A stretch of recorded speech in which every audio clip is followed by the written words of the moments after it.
mi bañ naa dootuñu nangu kenn noot ñu réew mi bañ naa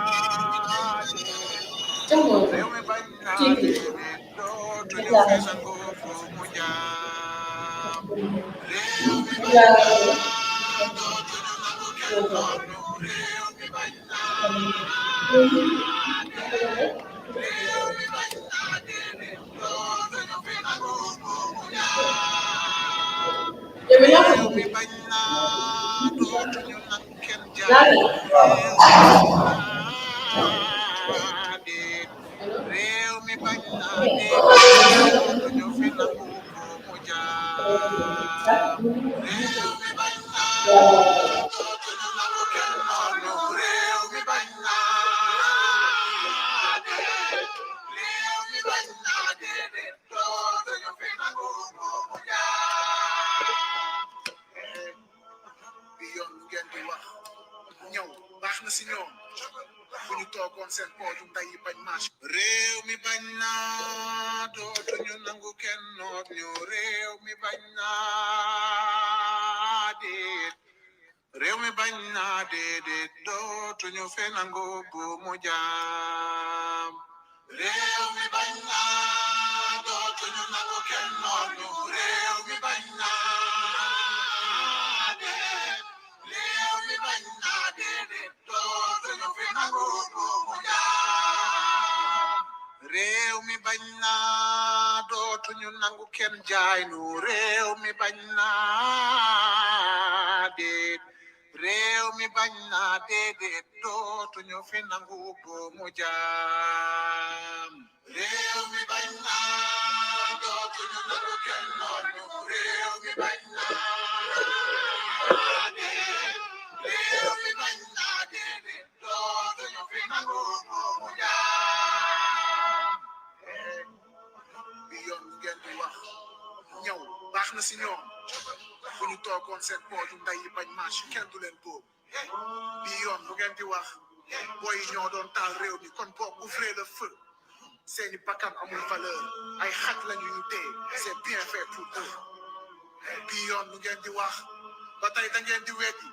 askan wi jóg ngeen gis ay junni mbër te ba tey mënu leen gis benn nervi bi yoon lu ngeen di wax si bii chasse à l'homme on assiste à des exécutions publiques où sont les droits de l'homme bi yoon publiquement la ñu leen di faat si kanamu ñëpp en plein jour c'est un message de terreur ils sont en train de nous dire le prochain parmi vous qui ose manifester ce sera à son tour hey frère ils veulent qu'on voit tout ça c'est une mise en scène macabre et sanguinaire ils veulent qu'on voit tout le sang de nos frères pour qu'on arrête de réclamer justice et surtout qu'on arrête nos chants révolutionnaires hey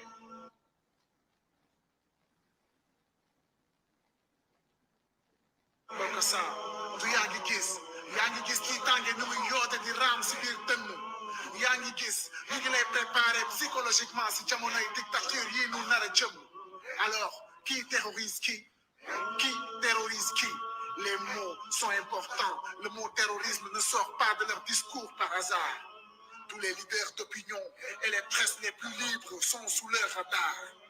Pourquoi ceux qui sont assis sur notre pétrole parlent de terrorisme quand le peuple s'exprime? Et toi, t'es dans leur camp?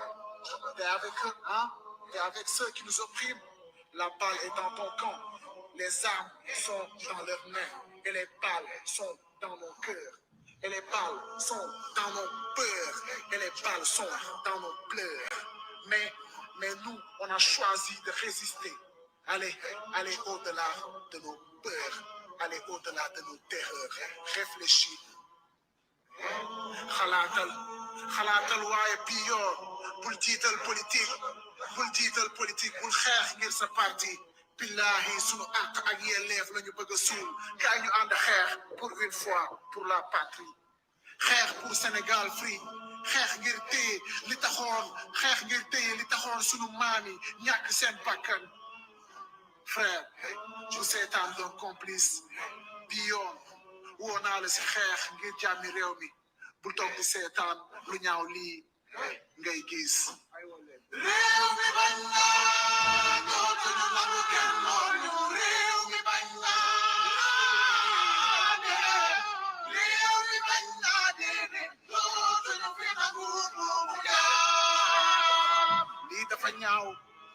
alkaati yaa ngi ñuy rey les mains en l'air mënuma ko booleeg di leen tàccu ñi leen doon tàccu xanaa dañoo déggul riiru fetal yi way jur yi di xaacu dañu doon marche rek di leen woo si yoonu jàmm ñoom ñu ni si ordre la ñuy dox sol tenue warul soppi nit robot am ngeen conscience def leen li mu leen jox dañu foogoon ni ñun ak yéen a far dañu foogoon ni ñun ngeen di aar moo taxoon ñu leen di tàccu waaye tàccu police bi taxul alkaati bàyyi dóor ku janoog ñoom di sànni xeer état bi sa néew ngay for bañ weex na waaye deret moo ko lal moytul reetaanu policier bu nguur gi armé jusqu'aux dents bul dof gardien de la paix bëggul sa jàmm yaram li mu bëgg mooy jàmm président dëgg la si biir police bi ñëpp yamunu ma bamtu wàkko si biir police bi ñëpp yamunu waaye exception bi règle lay dëggal nañu criminel yi mooy ki ni ko mu diire bal réel si tënn mbaa si bopp rek doomu jaamu jékki néeroom dem yokk ko topp bàyyi na Sonko ndax damay jubilé loolu taxu doon may xeex fii Sénégal mooy suñu moo door jaay doole bi ñu bëgg mu jeex ngay xeex ñu bëgg ko xool ça c'est le plus ancien macabre sanguinaire ils veulent qu'on voit tout le sang de nos frères pour qu'on arrête de réclamer justice et surtout qu'on arrête nos chants révolutionnaires donc ça mbokk yi asalaamaaleykum ñu ngi leen di ziyaare di leen jaajëfal di leen nuyu kenn ku nekk ci fa nga ne di seq ak yéen waxtaan bu gàtt dellu si ci tolluwaayu réew mi rawatina li fi xew démb mbokki Sénégal ñu ngi leen di masaw bu baax ci li fi xew démb ndax lu tiis la ci réewum Sénégal réew mu mel ni Sénégal lu tiis la ci xolu kenn ko nekk ci yéen sénégalais yi ak foo munti bokk ci diine wala ci waaso wala ci dëkkuwaay li xew démb gàcce la ci Sénégal àdduna bi yëpp di ñu seetaan lii de lañ leen doon bañal moo taxoon ñu ne woon dossier bu nu mel warul woon sax génn ci enquête phase enquête gendarmerie waxuma laa procureur di ci def réquisitoire ba juge d'instruction di ko jël ba mu yegg fi mu yegg dossier bi warul woon yegg foofu yépp waxuñu woon loolu parce que dañoo jàppoon ni citoyen extraordinaire lañu ba bu dee def nañu dara yoon bañ ñoo war a topp déedéet waxuñu ko foofu ndax li ñu gëm ñun ak li ñuy dund mooy li nga xam ne jàngal dañu ko ci diine bi yonent bi alayhi salaam waxee ni Fatima doomam ne ko ak li ma lay bëgg yépp boo defoon naka su dul noonu yoon dal sa kaw te duma la làq sama gannaaw man loolu laa gëm kon waxewuñu woon foofu waaye dañu waxe woon ci kaw dossier boo xam ne lépp ay fenk la ay nar la ngeen jégal ma ci kàddu gi ay feni neen la dossier boobu warul woon sax ñu koy yëkkati rawatina nag mu yegg fii ba lu mat daanaka 20 ci ay bakkan rot nañ ci lii lañ doon bañal Sénégal li xew démb defe naa ak sénégalais bu ne fi mu toog rus na ni ma leen ko doon bañalee nag noonu la ko Macky Sall bëgg la leen ko bëgg leen ndax li xew ci dossier bi yëpp ma baamu ko weesuwul loxo Macky Sall ba waxee nag dañ naan moom dañu wax mu singali Macky Sall waaye Macky Sall mooy wax procureur defal mu def loolu est-ce que sénégalais xam nañu Macky Sall mooy sant procureur jaare ko ci Ismaïla Madior Fall mu def mu ne ko bàyyil mu ba kon bi procureur Bassirou Guèye di yor dossier bi def ci lim ci def ci ay ñaawteef ba ñëpp gis ko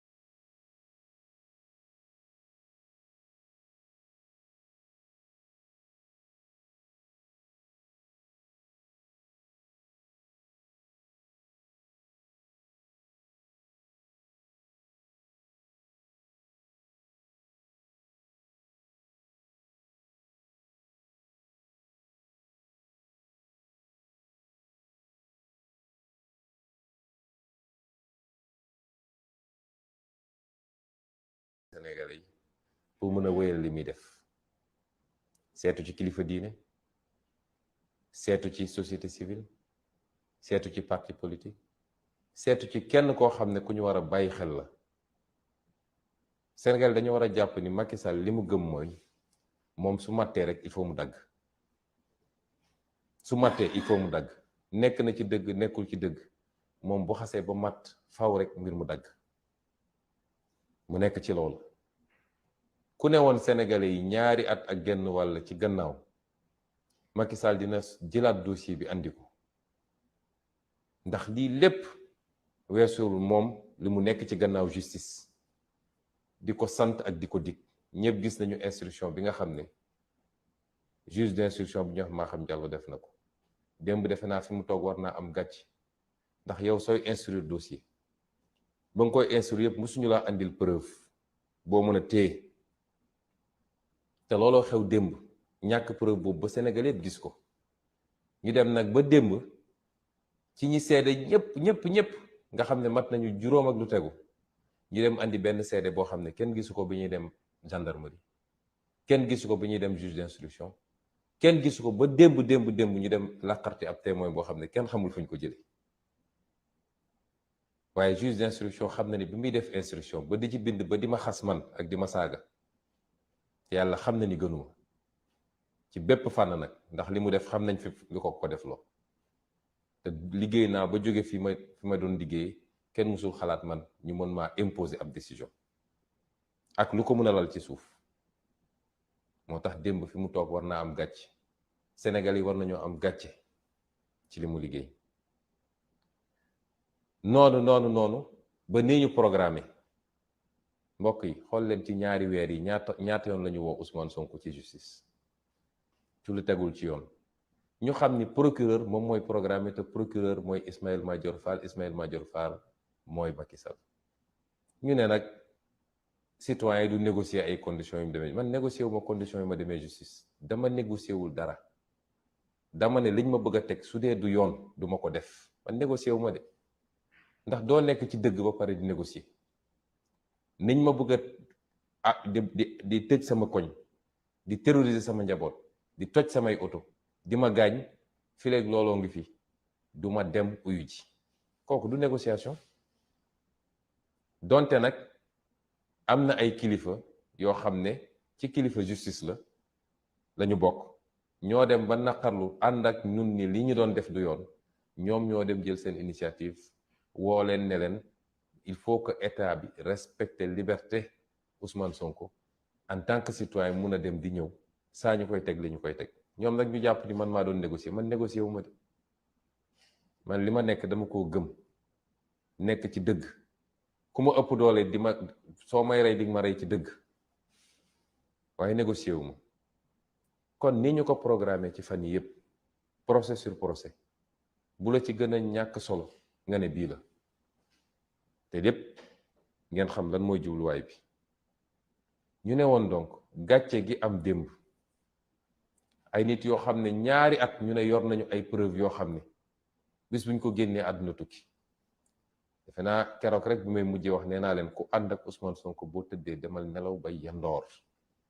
ndax lu toll nit tarfata ayn ci preuve amuñu ko ndax lu am mooy am preuve waaye lu amut mënul am preuve.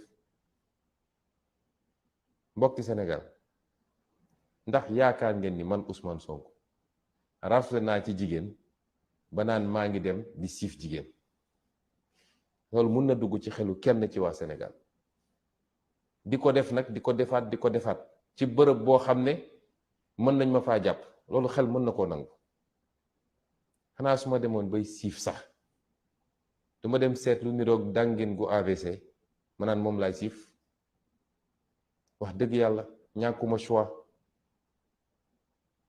man yàlla xam na ni su doon loolu rek laa soxla jigéen rek laa soxla bëri na foo xam ne bu ma fa xoolee tàllal loxo ne soxna laa bëgg ñu may ma tout de suite kon ban rafle laa war a am ba di lambari naan maa ngi siif ay xale yu jigéen amul benn jote boo xam ne am na sama diggante ak xale bi waaye ay nit jël nañ ko ñëpp xam ko xam ni Mamour Diallo moo sumboon mbir mi ànd ceeg maître Gabisso loolu ñëpp xam nañ ko moom ci boppam wax na ko ci ay audio. fan la juge bi teg audio yooyu démb li tax tegu ko ñëpp dégluwaat ko lu dul laaj na ko ndax audio yi nangu nga ko mu ne ko waaw nangu naa ko maa ko wax waaye dama doon kaf. koo xam ne nee nga dangaa ëmb depuis 2 at wala 2 at ak genn wàll wasino ñu ne li tax nga wax ko dama doon kaf dama doon naxeete. nga dellu si ni yor naa ay preuve yu dul jeex mi ngi fii sama téléphone musoo génne ay preuve. nga dellu si def say audio wax lu doy waar loo xam ne ku ne tudd nga ko ci ñi nga wër ne def na ma lii def na ma lële ne Mamour Diallo moo ma sant lii ma dem ba xam ne aw ma pexe ma ne naa ko nax moo tax ma woote ne ñëw leen am naa li ngeen bëggoon. loolu suñ ko tegoon ci tribunal ab juge warul sax naan damay toogaat di déglu 30 secondes waaye li gën a yéeme mooy ñii nga xam ne ñooy comploteurs yi ñoom la waroon topp tey ñu daan leen daan yu méttee métti ndax seen caaxaan bi lor na doomu aadama yu bari du bakkani ci rot rek waaye ñaata ay alalu jàmbur yàqu na ci ñaata yoon lañu jël réew mi naj ko ba kenn noo yeetu ak image bi mu yóbbu ci Sénégal ci international. man mi nga xam ne maay principal victime bi bu ma amuloon sama fulla ak ndëgër laay te yow askan wi nga jàppale ma ci te yàgg naa la wax ni du ma la mus a rusloo ndax wallaahi liñ ma jiñ defuma ko du ma la mus a rusloo su du woon loolu tey maa ngi woon rëbës bu yàgg. foog ngeen nag dinañ jaar foofu yépp ba egsi fii Macky Sall toog ne fa ma bàyyi woon liggéey bi fa laa koy jëlewaat dinaa ko yeggali. déedéet loolu mënul ne ndax bakkani ci rot waruñu ñëw gën a gore ñun. ñoom la wax ñu ne force restera à la loi mooy ñoom li ñu bëgg a def loo justice dañ koy def ba mu mat sëkk. faalewuñ ci Masamba faalewuñ ci Mademba faalewuñ ci preuve faalewuñ ci ku am dëgg. ñun nag ñoo war a am suñu fulla ba nit wan leen ni force restera au peuple mooy askan wi kenn du ko noot ci lu dul dëgg. li xew démb gàcce la ci Sénégal rus naa ci am naa ci lu ma naqari. li tax nag suñu xel warul dal ci justice ni muy doxee ba tey xam ngeen ni li xew démb yoon dafa ne mënoo àtte nit en matière criminelle lu dul am na ku koy layal avocat. kenn mënul def procès te avocat amul. démb nday soxna su dul nday Xadi Njaay su dul dara sax di jigéen goo xam ne mu ngi toll diggante ñu naan juróom-ñaari weer wala juróom-ñetti weer nga téye ko ci suba ba xaaju guddi nanguloo ko sax mu am avocat bu toog ci wetam ñu ne la bu amul avocat da nga war a arrêté ba ñu ko may ko mu dem uti ay avocat nga doog a def procès bi. li xew démb musul am ci histoire justice ci àdduna. nga ne faw rek ma def procès bi mujj gi moom lañ doon wax moom Ndeye Khady ndax am nga laaj yooyu laaj témoin yi ndax moom mooy avocat wu boppam. procès boobu dafa nul amul fenn ci àdduna. naka la ay juge mën a defee loolu ba pare ñu ne ñu na seen xel dal dem leen rek ngeen wuyu ci.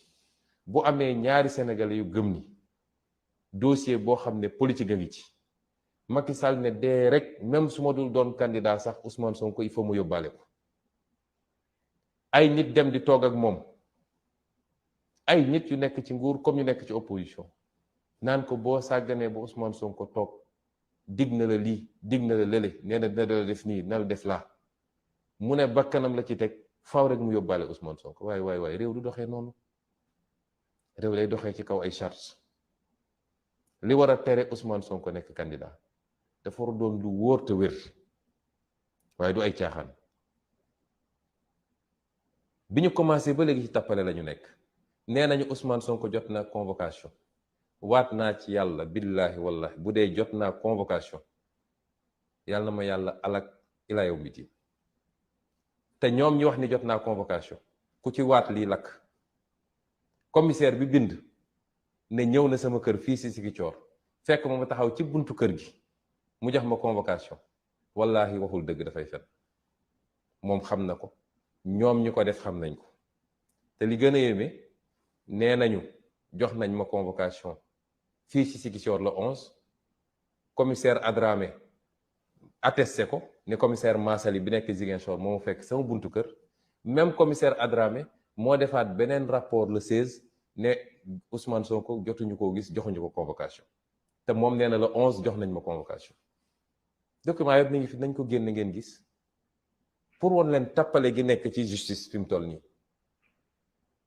ak ni ñuy jalgatee yoon dès lors que jox nañ leen commande politique ne leen yéen a xam fu ngeen koy jaare waaye faw rek ngeen dagg bopp waa ji. président Ablaye Wade dañ ma envoyé tey benn vidéo muy def benn interview, benn tubaab ne ko oui mais un procès est risqué. mu ne oui, en Afrique un procès est toujours risqué, mais j'ai toujours dit qu'un procès politique ne se gagne pas au tribunal, ça se gagne avec l'opinion. su ngeen gisee sama taxawaay début ba léegi loolu laa leen bëggoon wax. li xew démb won na leen ni lii weesuwul caaxaan, waaye su doon dañoo caaxaan ci lu ko jar, mais jël suñuy doom di def yu salte yi seen kanam, àdduna yépp di ñu seetaan, lépp jàpp ni mën nga détruire ab doomu aadama, lépp nga jàpp ni ndax Sonko mu sell mi ñuy dégg mooy dagg seen xol. image bi sénégalais jàpp ci Sonko ni kii de ku baax la, kii di jullite la, kii ku jub la, mooy dagg seen xol. ñu jàpp ni procès bu mel nii mënoon naa yàq image boobu. lépp ñu teg ko ci fen ak fenk. li am nag ñun dañ koy dellu ci yàlla, te yàlla mooy leeral ay mbiram ba mu leer nañ. lépp dama ko jàppee nattu, ay yonent sax nattu nañ leen ci lu mel nii. moo tax yàlla bi mu naan ahasiba nnaasu an yutraku an yaqulu amanna wa hum laa yuftanuun wa laqad fatanna alladina min qablihim fala yaclamanna allahu alladina sadaqu wala yaclamanna alkaadibin. yàlla dafa ne duma leen seetaan rek ngeen ni fëgg dënn naan gëm nañu te duma leen nattu, duma testé ba xam ndax yéen gëm-gëm mi ngi ci yéen. noonu ma ko defe woon ñi leen jiitu, nga xam dama leen doon nattu ba xam kan mooy wax dëgg ak kan mooy wax safaan wa. nattu googu nag buñ ko jàpp rek ci wàllu imaan, pas-pas ci diine, mais yéen ñi ma bokkal projet bi yàlla ñuy nattu ba xam ndax li ñuy woote ci projet bi dëgg la ci ñun wala du dëgg. fii ñu yàlla jaarale ñetti at yi mu metti loolu ci ñun ak suñu njaboot, ngeen may ma rendre hommage sama njaboot, rawatina samay soxna, ndax dund nañ lu métti te kenn musuma cee wax lu dépassé, te kenn musul jóg ne maa ngi génn kër gi, kenn musul toog ba wax lu jëm ci lii, te ñépp xam ni lii natt gu métti la. ma leen di rendre hommage soxna Khady Kébé ak soxna Anna Diamanka ak samay waayjur ak samay mbokk, mais ak waa parti bi yëpp ak sénégalais yëpp nag, ndax sénégalais yëpp koo laaj mu ne la lii xam naa ni ay caaxaani nen la. waaye natt yooyu la ci yàlla jublu mooy gën a peese suñuy mbagg ba xam ndax li ñu bëgg a yóotu attan nañ ko. ñu de dund nañ ci ñetti at yi loo xam ne gaw ma ni am na homme politique Sénégal bu ko mës a dund, waaye nous sommes toujours debout parce que suñu lépp dañ koo dénk suñu borom. dañoo am gëm-gëm te yàlla daf ñoo sant muñ, ku yàgg muñ rek dëgg feeñ. moo tax may woowaat sénégalais yépp, manipulation bi bëri na. nee naa leen lu toll ni jote maag loo xam ne lu ñu nangu la sax amul sama diggante ak ndaw si, te depuis le début wax naa leen ko. waaye manipulation bi bëri na. lañ ca bëggoon defe naa tey la furaas, ndax xëy nañu seen presse yépp génne ay titre, ku ne di wax lu gën a bon, fu ne nga dagg ko, waaye peuple bi gëmu ko. seen sànni tàccu def nañ ko, la ñu mënoon yépp def nañ ko, te amuñu ci la ñu bëgg. la ñu mënoon yépp def nañ ko te amuñu liñ ci bëgg.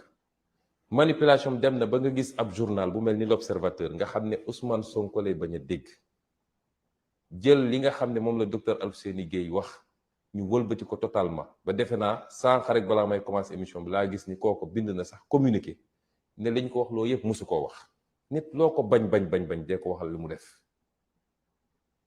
Sénégalais yi kenn dofu ci, ñu mën a déglu la, ñu mën a xool lañu, te loo xam ne suba ngoon jot réseaux sociaux yi nit ñaa ngi doon def reportage en direct nga jàpp ni yow mën nga am xëy rek daal di chargé wax lu ñaaw wax lu bon génne Ousmane Sonko ci xolu Sénégalais yi tey la Ousmane Sonko gën a nekk ci xolu Sénégalais yi li tax saa su ma génnee ñu gaawantu sànni lacrymogène xam nañ ni fu ma génn Sénégalais yi génn ànd ak man kon mu des nag fa ñu jëm bu ko xool li xew démb xam ni dossier bi dara amu ci amul benn li ñuy wax élément constitutif d'un viol début de preuve sax amul ñépp gis nañ ko defe naa li gars yi naan fen di bi jaaw tey jii Sénégal yépp xam nañ ni ay caaxaan la teewut pexe bu ne ñu ngi koy ut pour jaaree ko ci justice pour foqati ab condamnation fi mu ne ni porox ndool la ñuy ut façon pression bu nekk dinañ ko def ci juge te ñun Sénégal la ñu dëkk fii relation yépp xam nañ ko kan moo bokk ci ban club xam nañ ko kan la ñu jëlee fan andi ko fan xam nañ ko kan la ñu tànn ci ban anam xam nañ ko moo tax nag ma dellu si ma waxoon léegi dossier politiquement lañ koy régler moo tax ma woo Sénégal yépp ñu jóg takku tey la suñu marche vers le palais commencé tey la suñu phase terminale u marche vers le palais commencé incha allah nañu gën a dëgër gën a takk suñu ndigg ak sénégalais bu mu doon même boo nekkul membre Pastef waaye rek nga bëgg réew mi te bañ injustice yii ñuy def ni waroo ko nangu ndax tam dinañu seetaan loo xam ne tôt ou tard bu ñu amee lu ñu bëgg ba ci opposition bi nag ñi ma ko bokkal mu leer ni Macky Sall bu amee li mu bëgg ci Ousmane Sonko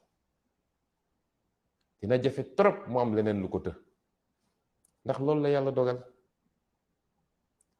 def na ko defaat ko mu yomboon loolu ci moom yàlla dogal bi mu egsee ci ñun la jafe ci moom mu jàppal ñu ko nag benn en boo xam ne ndax jàpp na ni moom xàlloon na yoon woo xam ne ay waxu troisième mandat yooyu yépp formalité lay doon ci moom mu yegsi ci ñun nag ñu doon dangar gi nga xam ne moo ko tëbalee yi moo tax mu def ko mbir personnel ne faw rek ma def ko lu méttee lu nit xalaatul lu métti rek naa ko teg loolu nag dafa interpeller chacun et chacune ci ñun Sénégalais yi ànd naag Ousmane Sonko ànd maag moom amul solo mais ku seetaan lu dul dëgg ba mu raw buñ ci paree ci fi gën a dëgër buy dal sa kaw dina la bett te doo ci mën dara réew mi justice lañ fi bëgg réew mi jàmm lañ fi bëgg te justice mooy andi jàmm réew mi tolloole nit ñi lañ fi bëgg réew mi bañ bàyyi di jël li nga xam ne dénk nañ la ko ci doole nguur di ko dalee ci kaw nit ñi loolu dañu bëgg mu jóge fi gannaaw yàlla ma baamuwaat ko gisuma ci àdduna luy dund loo xam ne mun na détruire Ousmane Sonko ndax li ma defar ñoom xamuñu ko borom bi la moo tax may soññaat ñépp di woo ñépp pour ñu jóg jeunesse bi ci yéen lay doore lu ne ñu ngi koy def nag pour détourner leen façon parade bu nekk ñu ngi ut façon influenceur bu ne pour yaakaar ni mën na leen détourner yéen jeunesse bi waaye gëm naa ni yéen am ngeen conscience ni seen avenir ngeen di jouer du jëmm Ousmane Sonko man nu mu tuuti li ma waroon am ci àdduna am naa ko te doylu naa ci waaye seen avenir la nous sommes à 8 mois juróom-ñetti weer pour ñu jël réew mi yor ko ci yorin boo xam ne kenn ku nekk ci yéen dina ne man de xalaatu moon ni lii Afrique fii dinañ fi yoree nii réew te musuma leen wax lu dañ nag lu ma leen mus a wax gis ngeen ko kon su ma leen ne lii dinañ ko def ngeen war maa gëm ndax gisuma lu ma ko jaral ci àdduna man alal taxumaa daw tur taxumaa daw daraja taxumaa daw waaye liggéey ngir yàlla rek lay doon sama satisfaction mooy liggéey ba Sénégal yépp ne waaw góor ma dellu toog fi ma toog keneen toog continuer liggéey bi waaye du dara lu ma ci ut ci alal wala yu demee loolu bàyyi nañ ko yenn politiciens yi kon c'est pas le moment de baisser les bras yow ndaw sama jeune ak foo munti nekk muy artiste bi muy artisan bi muy keneen ak keneen étudiant bi élève bi képp ku munti doon transporteur bi baykat bi nappkat bi yow sama ndaw réew dama la tàllal sama loxo ne la dama bëgg ñu jaayante ci defar réew mi pas jaayante ci sànnil naa ko carte rek waaye ñu jaayante ci defar réew mi définitivement yow sëriñu daara yi wala nitu daara yi de manière générale yow transporteur bi yow keneen ak keneen ak keneen ndax ku lim rek juum maa ngi dellu tàllal leen loxo di leen woo ci mobilisation exceptionnelle Macky Sall na dellu gannaaw ci li mu nekkee lu ko moy nañu jaral sax ñu ñàkk lépp waaye nañu taxaw jàkkaarloog moom jàmmarloog moom lii lañu bëggoon waxtaan ak yéen di leen wax ni bés ni ki ëllëg gën saa gudd gannaaw ëllëg bu soobee yàlla dinañu door dellu si ci ndakaaru ñun ñëpp nañu waajal ndakaaru ndax fa la mbir yi di amee dellu jaale ñi nga xam ne ñàkk nañ ci nit te mu waroon jeex ci Sénégal waxaat nag tamit ni war nañoo taxaw tembe bañ ñu jàppati suñuy nit ndax kii di Macky Sall su làmbee mun a du dellu gannaaw day continuer di continuer jàpp ji bëri na te tegul ci yoon te kenn muccu ci ku bind article sax ñu jël la tëj kenn muccu ci kon dañu takk suñu ndigg ndax lii weesu na dictature léegi dañ doon wax dictature rampante waaye dictature bu fes gànn la ñëpp di ko gis kon dañu takk suñu ndigg jàmmarloog Macky Sall bu xeet bu delloo see xelam xam ni moom réew mi donn ko ñun ñëpp ñu mayante jàmm lu ko moy bu ñu gendarme fees ay gendarme moom fees suñu bët bu ñu ay policier fees suñu bët ay nit lañ ñuy ay nit te gis ngeen bi ñu taxawee ni ñu waroon taxaw mois de mars fi mu mujje kon maa ngi woo ñëpp ci ñu jóg taxaw gën a takk ndigg yi gën a farlu di sant sénégalais yi nag ci seen soutien façon message bu ne maa ngi koy jot mënuma tontu ñëpp di leen sant ci seen soutien ak seen kóolute ne leen nag lépp loo xam ne maa ngi ci doon def benn fasinaat ci def téeméer fi mu toll nii kon ñu ngi leen di gërëm di leen sant asalaamualeykum wa rahmatullah wa barakatu.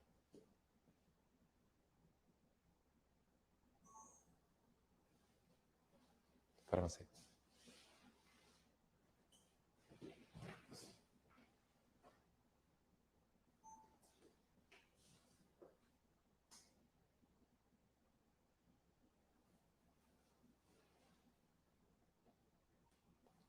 Bonsoir, chers compatriotes.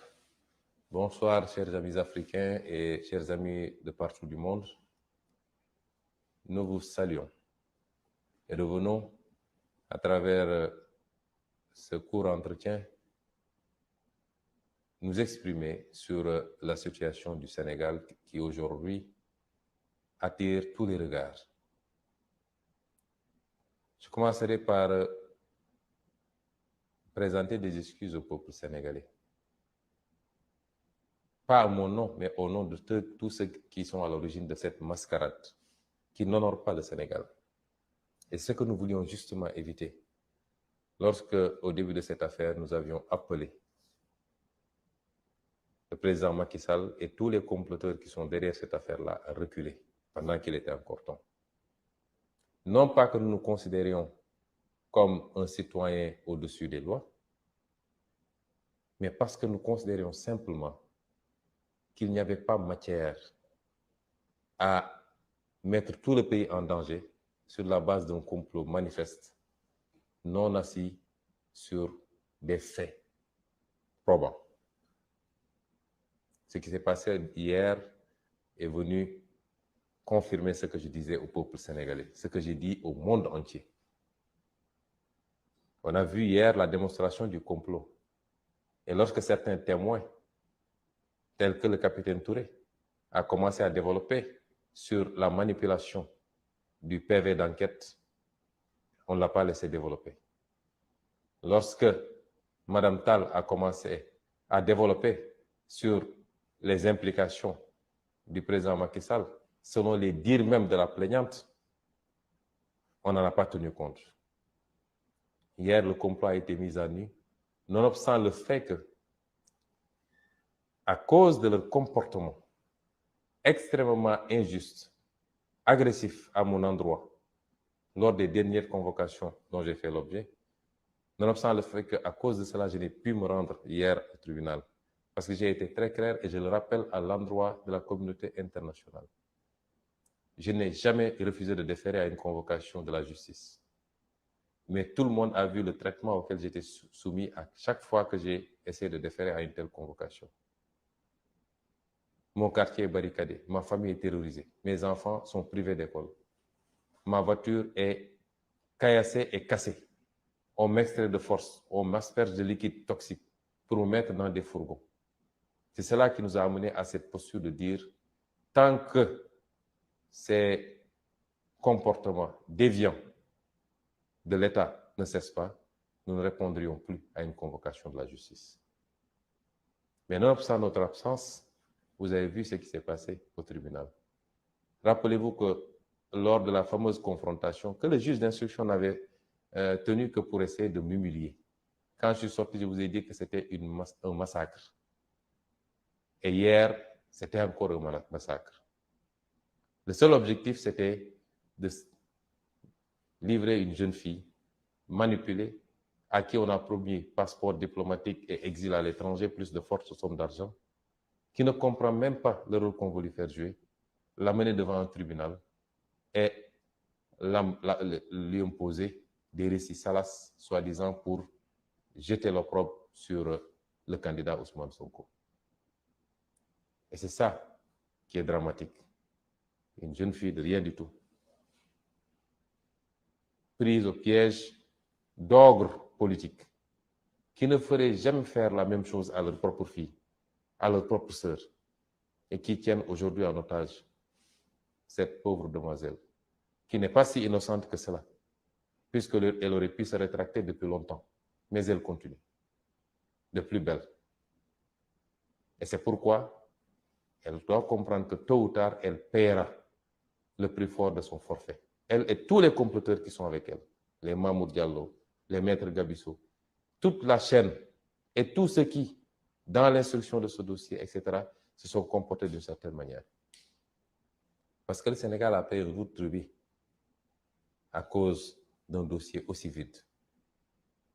Chers compatriotes, chers amis étrangers, pour un dossier de viol, la partie civile, ni le parquet, ni la partie civile n'ont été à mesure d'apporter la moindre preuve, parce qu'il n'y en a pas. Il n'y a ne serait-ce que l'existence d'une relation intime avec cette jeune fille, a fortiori un rapport non consenti. Et je l'ai dit depuis le début. Aucune preuve, aucun début de preuve même n'a pu être produit. Pour une audience qui s'est étirée de 9h ou 10h jusqu'à 3h du matin. Mais ce qui s'est passé hier nous interpelle. Ce qui s'est passé est très grave. On n'a jamais vu autant de violations des droits de la défense dans un procès.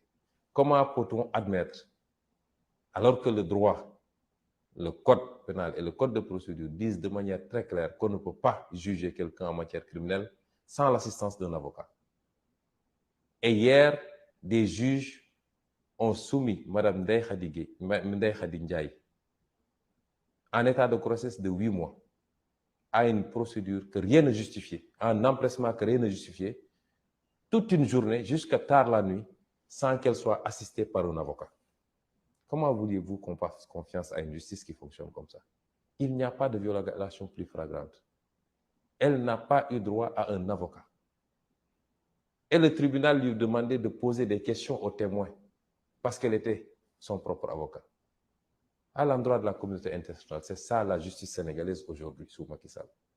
Et on nous dit de faire confiance à cette institution-là pour juger en son âme et conscience. Les violations, on ne peut même pas les énumérer. Elles sont énormes.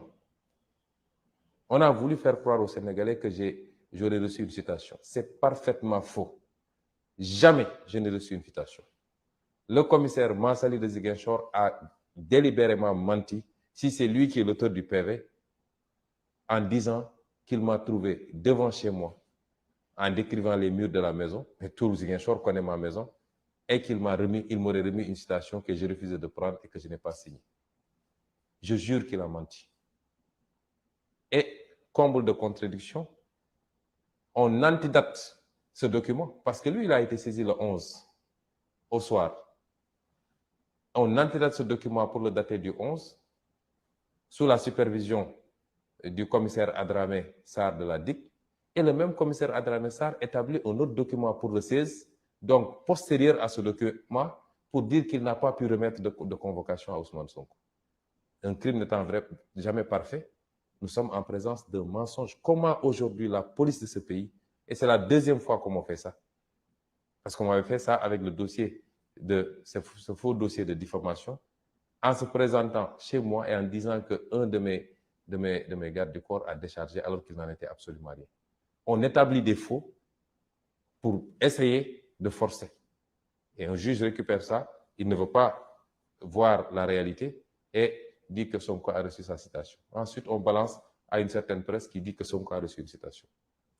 Depuis que j'ai maille à partir avec la justice sur des dossiers fabriqués, jamais mes droits n'ont été respectés.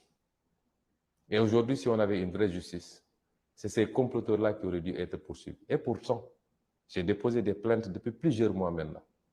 Gageons qu'elles ne seront jamais instruites par cette justice, par ce parquet général complètement pourri, par ceux qui doivent instruire les dossiers. Et c'est ça la réalité du Sénégal aujourd'hui. On nous dit de faire confiance à cette justice. Je suis désolé, je ne ferai jamais confiance à cette justice.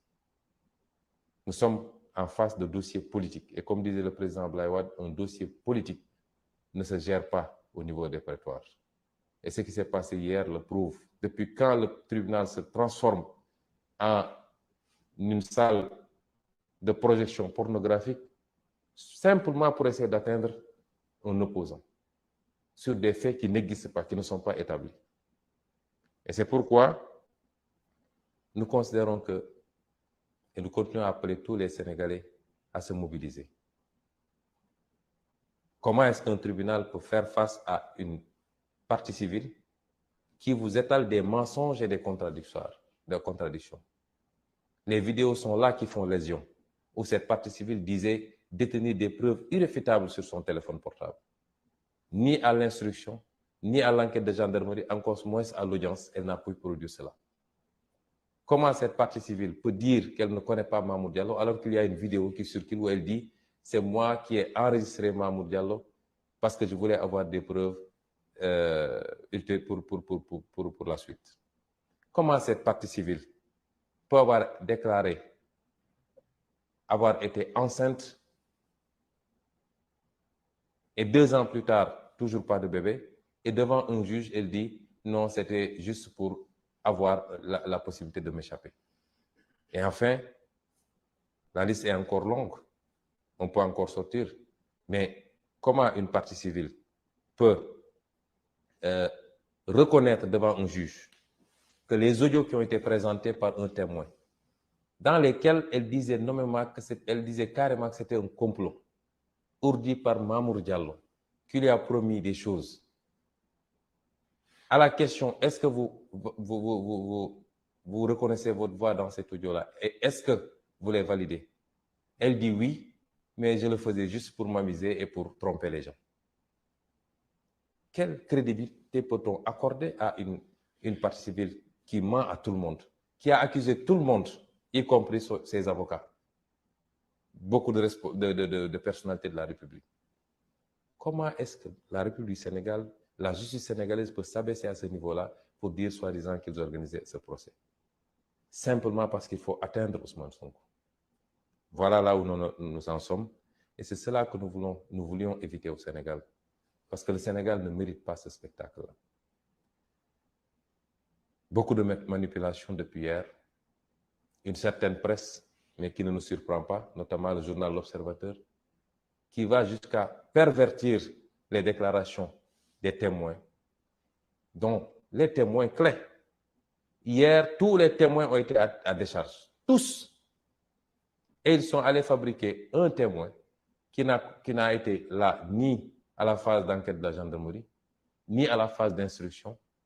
À la dernière minute, lors du procès, on nous sort un témoin que personne ne connaît pour raconter des histoires. Tous les autres témoins ont témoigné à décharge. Et surtout les témoins clés. Parce que dans ce dossier, qui est témoin clé? C'est le gynécologue.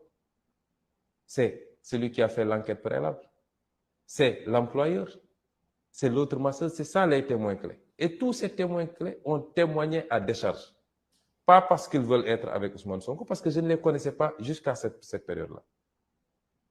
Et tous sont des proches plutôt de la partie civile. Comment un juge peut, sur un dossier comme ça, imaginer une fraction de seconde aller condamner Ousmane Sonko? Et voilà où on en est. Et c'est pourquoi, malgré toute la manipulation médiatique, le peuple sénégalais n'est pas dupe et comprend ce qui est en train de se passer. Et c'est à ce même peuple sénégalais que je lance un appel. Ils vont chercher toutes sortes de parades pour trouver ne serait-ce qu'un petit prétexte pour essayer de condamner Ousmane Sonko. Ce procès a déjà été fait par le peuple sénégalais. Le président Macky Sall veut nous faire croire que quand il mord, il ne lâche que quand ça coupe. Il ne doit pas avoir plus de détermination que nous. Ou alors on n'aurait pas la vérité avec nous. Il ne doit pas être plus déterminé que nous. Ni lui, ni son groupe de comploteurs, encore moins sa succursale politique, qui passe tout son temps à insulter, du matin au soir, à essayer de dénigrer, de jeter l'opprobre sur les gens. Je l'avais dit, je maintiens mon gatsa, œil pour œil, dent pour dent, parce qu'ils ne sont pas plus nombreux que nous dans ce pays. Ils ne sont pas plus déterminés. Nous n'avons pas à fléchir devant Macky Sall, parce qu'il n'est pas dans le vrai.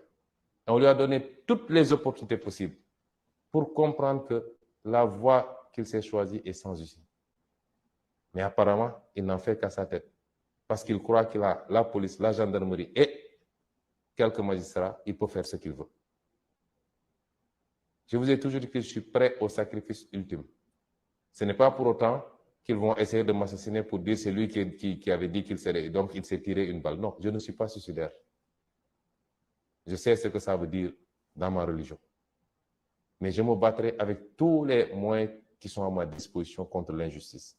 Et j'appelle tous les Sénégalais à se mobiliser à nos côtés. Parce que si Macky Sall arrive à ses fins avec Ousmane Sonko, mais rien ne le retiendra plus dans ce pays. Et vous le savez, ce sera la dictature totale. Il avait réussi à se baliser tout un boulevard et c'est au dernier moment qu'il a vu sortir de nulle part un Ousmane Sonko et ça lui a posé un problème. Et donc, j'en appelle à tous les Sénégalais, la jeunesse particulièrement, parce que c'est votre victoire qu'on va vous voler. C'est la possibilité que vous avez, plus que toute autre génération antérieure, de prendre votre destin en main, de prendre votre pays en main et de prendre votre continent en main. C'est ça qu'on va vous voler. Et c'est le même système qui veut aujourd'hui vous voler ça. Et se perpétuer dans la corruption, dans le détournement de deniers publics, dans les choix non prioritaires, dans la compromission des intérêts nationaux. Est-ce que vous allez l'accepter? On essaie de vous amadouer. On essaie de prendre soi-disant des influenceurs de partout, etc., pour détourner la jeunesse que vous êtes. Et j'ai conscience que vous êtes aujourd'hui une jeunesse complètement au fait des réalités. Vous avez conscience des enjeux. Et c'est pourquoi j'ai confiance en vous. La jeunesse d'abord, mais toutes les femmes du Sénégal. Parce que quand le pays va mal, les premiers à être fatigués, c'est les femmes. Parce que c'est elles qui gèrent les foyers. Elles ne peuvent pas tourner le dos à la famille. Vous êtes concernés par cette bataille. Les personnes âgées, mais tous les secteurs professionnels et socio-professionnels. Agriculteurs, transporteurs, artisans, marchands ambulants, étudiants, élèves, et j'en passe, enseignants. Vous êtes tous interpellés aujourd'hui. Ce combat est le vôtre avant d'être même celui de Sonko. Je n'en suis qu'un élément. Et notre rôle, c'était de gagner le pari de la conscientisation et je pense que vous êtes tous conscients maintenant des enjeux. Nous sommes à 8 mois de la fin de cette première partie de notre parcours. Parce qu'à partir de 2024, s'il plaît à Dieu, nous ouvrons une autre page qui nécessitera l'engagement, la détermination, le patriotisme de chacun et chacune d'entre vous. Ne laissons pas passer cette occasion, parce que nous le regretterions tous. Ne laissons pas passer cette occasion, quelquefois par, excusez-moi d'un certain nombre de termes que je vais utiliser, quelquefois ça peut être par ignorance pour certains. Pour d'autres, c'est parce qu'on a peur de grenades lacrymogènes ou qu'on nous prenne, etc. Mais nous sommes un grand peuple. Macky Sall ne peut pas tous nous emprisonner, encore moins nous tuer. Il n'ose même pas le faire. Donc, ce que vous devez savoir, à chaque fois qu'il y a une victime, la pression s'accroît sur Macky Sall. Au niveau intérieur d'abord, mais au niveau international. À chaque fois qu'il fait des prisonniers politiques, la pression s'accroît sur lui. Continuons à lui mettre cette pression-là, parce qu'il n'a même pas de place pour nous emprisonner tous. Et encore moins oser nous tirer dessus tous tant que nous sommes pour faire un massacre à grande échelle. Et c'est pourquoi je réitère mon appel à chacun et à chacune d'entre vous. Je rendrai hommage à des femmes. On a utilisé une femme pour mettre ce pays dans la situation où il est. Mais des femmes ont montré énormément de dignité. Et je vous citer Mme Ndeye Khady Ndiaye. Je la donne en exemple à tout le peuple sénégalais. Et nous devons tous la soutenir. Tout Sénégalais qui peut la soutenir n'a qu'à la soutenir. Elle est l'exemple de la dignité humaine. Elle a failli perdre un bébé à cause de cette affaire. Et maintenant, on lui fait prendre des risques sur encore un bébé à cause de cette affaire-là. Et malgré tout, elle reste stoïque. Elle aurait pu encaisser énormément d'argent qu'on lui a proposé. On aurait pu céder aux menaces. Elle a fait l'objet d'attaques physiques. Son mari a été attaqué par des nervis. Mais elle est restée digne. Je veux lui rendre un vibrant hommage. Elle a donné un exemple à tous les Sénégalais, hommes, femmes, tout le monde. Elle ne doit pas être plus digne que nous. Et c'est pourquoi nous devons gagner ce combat-là. Voilà le message que je voulais vous délivrer en vous donnant rendez-vous à Dakar, s'il plaît à Dieu, parce que à partir de demain ou au plus tard après-demain, je ferai route vers Dakar et j'appelle tous les Sénégalais conscients des enjeux,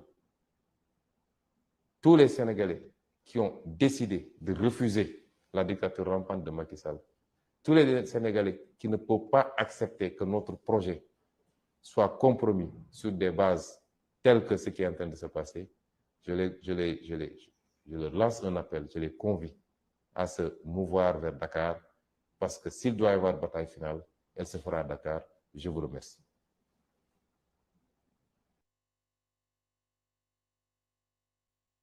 ci bitim réew rawatina yéen ñi nekkee ca États-Unis ak Canada andi nañ leen lu bees tàkk li bees mooy Afrolek mooy seen boutique africaine bi leen indi lépp lu jëm ci consommation locale. Afrolek indil na leen ay sirop di tax màdd tol buy am na ci Afrolek am nañ marque bu ñuy tuddee Ngoma da leen di defaral ay diwtiir pagatal leen ay ndaamaraas ba mu baax indil leen ko jaay leen ko. am nañ ay netetu am nañ lii di nebedaay nga xamante ne mooy feuille de moringa bi nga xam ne day jëriñ day faj. am nañ ay pasti am nañ lu jëm ci thon ataaya am na fa miel am nañ ko am nañ bisaab bu weex bisaab bu xonk am nañ tamit lépp loo xamante ne ni day dem ci togg. am nañ aussi ay céréales yi boo ne céréales nga ne cere nga ne caakiri nga ni araw nga ni sànqal nga ni laaxu caaxaan boo demee ci Afrolek dañ la koy jaay boo bëggee it lu jëm ci wàllu waañ Afrolek indil na la ko. Afrolek indil na la gejj yéet beurre huître paañ tuufa yoxos lépp Afrolek indil na la ko ba ci wàllu ndekki Afrolek desul ginnaaw indil na leen ay chocolat chocopin Delia épices Afrolek indil na leen ko. Afrolek indil na leen ay tisane lu jëm ci wàllu xorom polle jaar xottu bouteille maanaam eucalyptus kenkiliba ngeer ak xasum nooro Afrolek indi na leen ko Afrolek am na ay produits yu jógee ci sous-région bi lu maanaam luy jóge Gambie wala luy jóge Guinée wala luy jóge Côte d'Ivoire lu jëm ci wàllu fufu wala aceke Afrolek da leen koy jaay Afrolek bàyyiwul sax cuuraay bàyyiwul parfum lépp loo bëgg Afrolek am na ko Afrolek ngir jëriñ leen moo tax ñu am 18 ans d'expérience ci entrepreneuriat fële ci Amérique du Nord Afrolek day jaay en gros di jaay en détail képp ku ci bëgg mën nga jokkoo ak ñoom ci seen numéro bii di 514 481 75 96 numéro bi je répète 514 481 75 96 Afrolek seen site www